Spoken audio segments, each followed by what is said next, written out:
Neste vídeo, vamos continuar o nosso estudo sobre transações distribuídas em sistemas distribuídos. Como motivação, suponhamos um sistema gerenciador de banco de dados que está no meio de uma execução de uma transação, quando o nó ele perde a energia. Há uma falha na energia elétrica, ele não mais tem energia elétrica, então o nó ele vai desligar.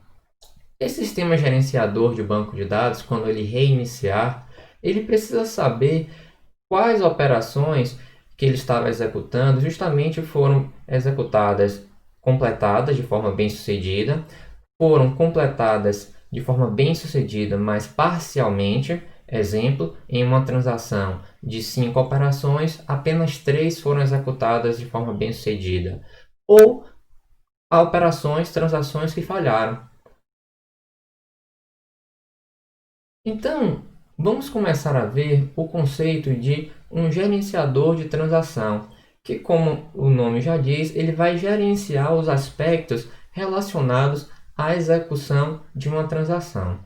Então, há uma primeira abordagem para implementar um gerenciador de transação único, que vai utilizar uma espécie de buffer, que vai ser um workspace, uma área de trabalho privada para cada transação.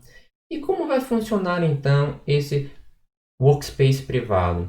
No início da transação, o gerenciador da transação vai alocar uma área de trabalho, um workspace, e vai copiar todos os arquivos ou objetos que serão necessários, como por exemplo, uma tabela ou até mesmo linhas da tabela. E então, operações de leitura e escrita serão justamente nos objetos que se encontram no workspace. Vale ressaltar que qualquer mudança naqueles objetos vai ocorrer apenas no workspace inicialmente. Exemplo, ao atualizar um campo de uma tabela, será feito na memória, e se todas as operações estiverem completadas de forma bem sucedida, então haverá o commit daquela transação, e então os campos alterados serão atualizados nas tabelas do disco no banco de dados. Além disso, nós podemos implementar um gerenciador de transação utilizando o conceito de um log, que é denominado como Write Ahead Log. Isso quer dizer que todas as modificações elas serão escritas em um log antes de serem aplicadas de fato nas tabelas do banco de dados, no disco. Então, esse log ele vai armazenar o estado atual de uma transação antes de atualizar os objetos de fato.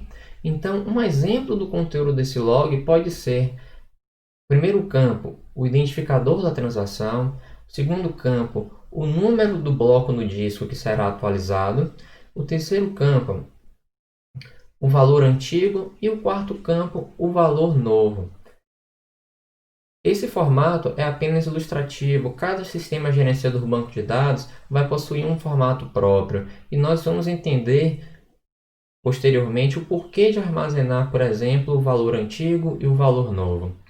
E por fim, se uma transação abortar, o log ele vai ser utilizado para desfazer as mudanças e então levar o estado para um estado consistente prévio, que isso é justamente um procedimento de rollback.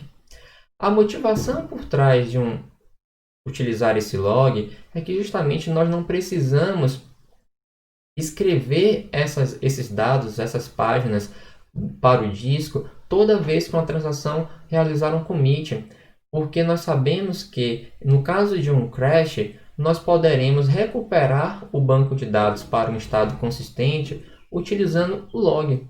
Qualquer mudança que não tenha sido aplicada, refletida no banco de dados, pode ser refeita utilizando um log.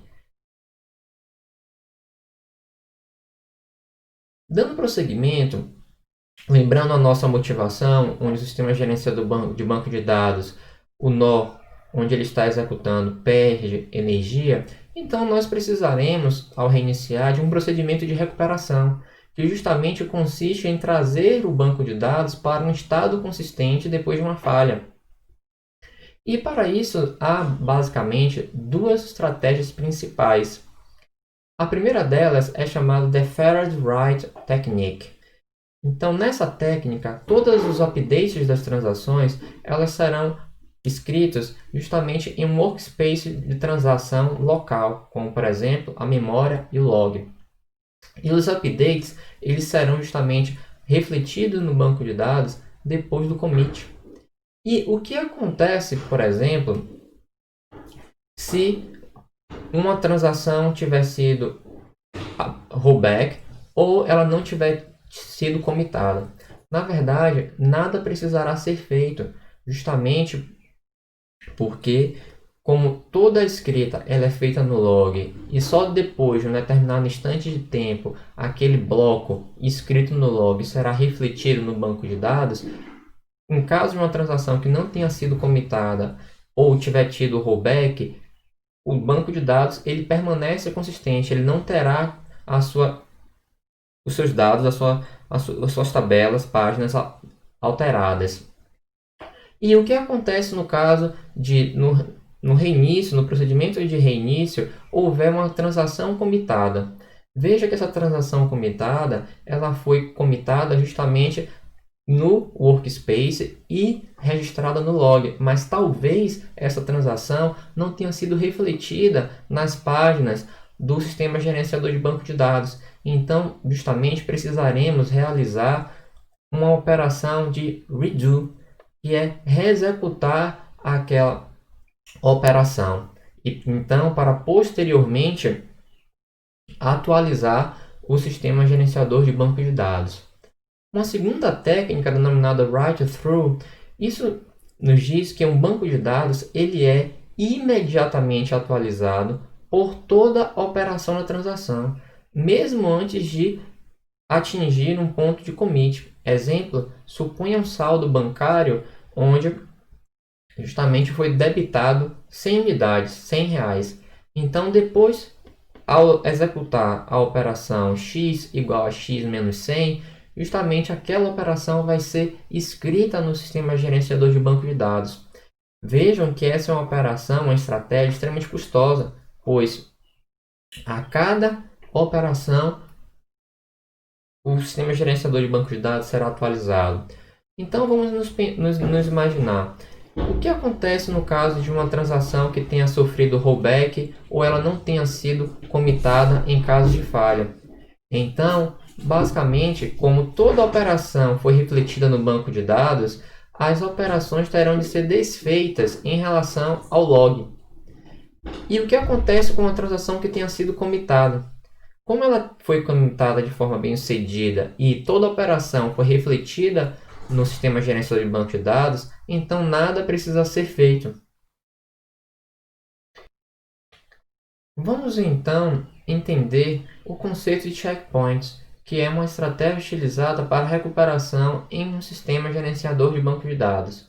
Checkpoints são operações em que o Transaction Manager ele vai escrever todos os seus buffers atualizados na memória, também conhecido como Dirty Buffers, ao disco. Nesse contexto, depois de escrever todos esses buffers no disco, justamente no log, o sistema gerenciador de banco de dados vai escrever uma entrada denominada checkpoints para indicar que daquele ponto para trás tudo foi atualizado no sistema gerenciador de banco de dados. Então, todas as transações que tiverem entrada de commit antes de uma entrada de checkpoint nos indica que aquelas operações foram refletidas no banco de dados e então no caso de um crash, aquelas operações antes de um checkpoint, elas não precisam ser refeitas em caso de um crash. E, porém, por outro lado, um sistema gerenciador de banco de dados, ele deve definir com que intervalo de tempo ele deve justamente realizar esses checkpoints. Pois, se esse intervalo for muito curto, acontece que um conjunto pequeno de operações terá de ser refletido no banco de dados, e isso vai aumentar a sobrecarga no sistema. Porém, se esse intervalo for muito longo, as informações elas podem não estar refletidas no sistema gerenciador de banco de dados. Então há uma relação de trade-off. Vamos então entender por meio de um exemplo. Na parte à esquerda, nós temos justamente a cache e justamente nós temos uma página que foi justamente trazida para a cache. Até então, o log de transação ele se encontra vazio. E por questões de performance, mudanças elas não vão ser escritas imediatamente ao arquivo do banco de dados no disco. Podemos ver que na figura da direita, a página que foi trazida para a cache, ela foi atualizada para o valor B, porém o disco do banco de dados ele permanece intacto, inalterado. Porém, o log de transação justamente ele foi atualizado, indicando que aquela página, o valor antigo A, ele foi atualizado para o valor B. E então, justamente quando a cache ela estiver cheia, por exemplo, aquela página que tenha sido modificada, ela vai ser escrita para o disco. Então, nós podemos ver que aquela página no disco foi atualizada para B. O log ele permanece intacto, porém será adicionada uma entrada indicando o checkpoint. Lembrando que todas as operações que estiverem antes de uma entrada checkpoint, elas já foram refletidas para a base de dados e em caso de uma falha, elas não precisam ser reexecutadas.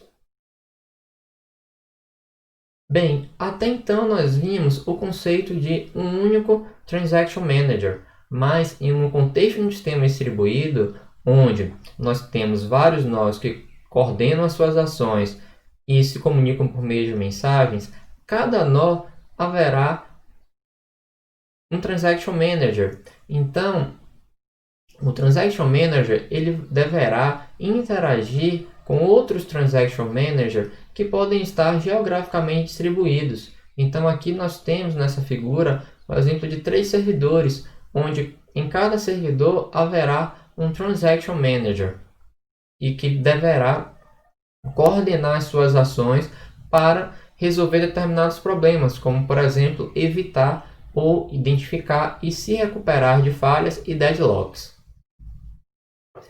E ilustrando um pouco a ideia de múltiplos Transaction Manager, vamos ver um exemplo onde há dois objetos x e y que vão pertencer a nós diferentes do sistema.